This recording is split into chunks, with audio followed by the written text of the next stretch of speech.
আজ ভোরবেলা থেকে এত সুন্দর কড়া রোদ দেখে মন একেবারে ভালো হয়ে গিয়েছিল। দারুণ এনার্জির সাথে সমস্ত রকমের আনাজের ছিবড়া, কিচেন কম্পোস্ট, মাটি, গ্রো ব্যাগ যা ছিল সব এ ছাদ ও ছাদ করে মিলে দিয়েছিলাম। খুব ভালোভাবে শুকিয়ে গিয়েছে, কারণ রোদটা তো খুবই কড়া উঠেছিল। এরকম রোদেরই প্রয়োজন। এই রোদের জন্য কতদিন হাপিত্তেশ করে বসেছিলাম। আসলে গরমের সময় গরম, শীতের সময় শীত এবং বর্ষার সময় বর্ষাটাই মানায়। ঝড় বৃষ্টি প্রতি বছরই হয়, তা বলে এমন ঝড় বৃষ্টি যেটা কোনো বছরেই দেখা যায় না, সেরকম শুরু হয়েছে। এর মাঝে কিভাবে ছাদ বাগানের কাজ করব? তাই এত রোদ দেখে আমি কিন্তু সকাল সকাল চলে এসেছিলাম ছাদে। এখন তো অনেকটাই কাজ হয়েও গিয়েছে এবং অনেক মাটি ফাটি সমস্ত কিছু তুলতে শুরু করে দিয়েছি।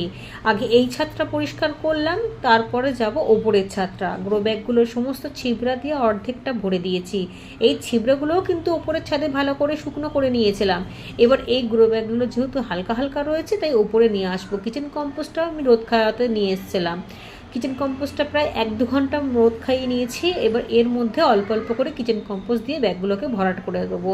তবে এর মধ্যে কিন্তু একটা বড় ব্যাগও ছিল, সেই বড় ব্যাগটাকেও আমি মাটি দিয়ে ভরাট করব।